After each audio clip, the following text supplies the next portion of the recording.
A computer system is an integrated set of hardware and software designed to process data and produce a meaningful result. Every computer performs the basic functions of input, processing, storage, output and transmission of data. Instructions and data are entered, processed into results that are stored for later use and output in a useful format. Computers are connected to a larger network system for transmission of data and information. Computer hardware is organized according to these basic functions. The system unit focuses on processing, whereas a variety of peripheral devices facilitate input, output, storage and communication. Computer hardware basics. Computer hardware is divided into two main categories. The system unit. Peripherals. The working of different parts of a computer. We are familiar with different parts of a computer, but we don't know how these parts perform their functions. Now, let us learn about their working process. Hard disk. Hard disk holds a large amount of data than a floppy disk. A hard disk is made up of stacks of disks called platters. These platters are stacked vertically on a common axis. Surface of each platter is coated with a magnetic material. All the disks except outer portion of top and bottom disks are used to store data.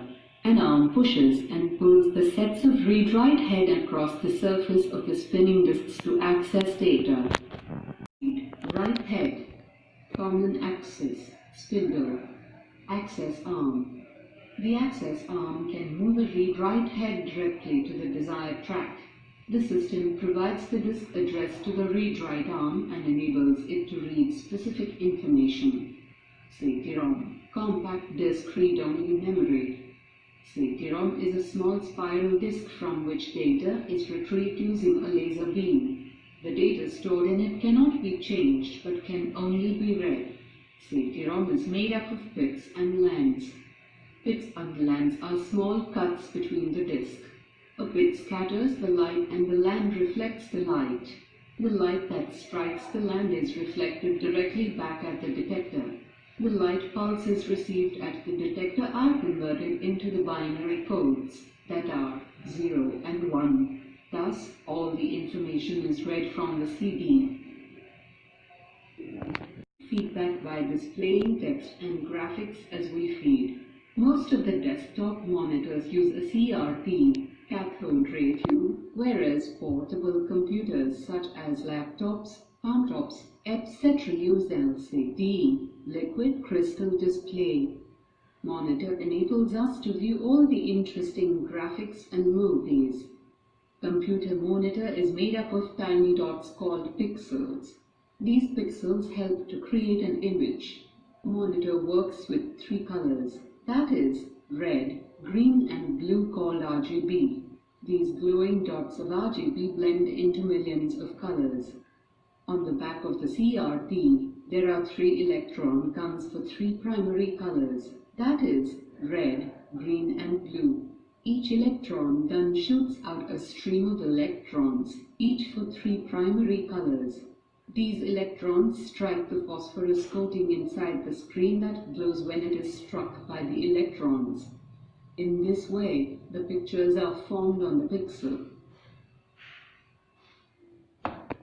To operate the computer by clicking on any object, picture, file, folder instead of typing commands. When we drag the mouse on the flat surface, a rubber ball inside it bulging out from the underside of the mouse turns in the direction of the movement. The ball, while rotating, touches and turns the 2 rollers mounted at 90 degrees to each other. One roller responds to back and forth movements of the mouse, while other roller senses sideways movements. These movements produce electrical signals which indicate the distance and direction in which the mouse is moving. Commonly used input device. We can type text and instructions using a keyboard. A keyboard contains some special keys such as function keys, F1 to F12, and control keys such as Control, Alt, When these control keys are pressed in combination with other keys, they send different messages to the other when we release the key.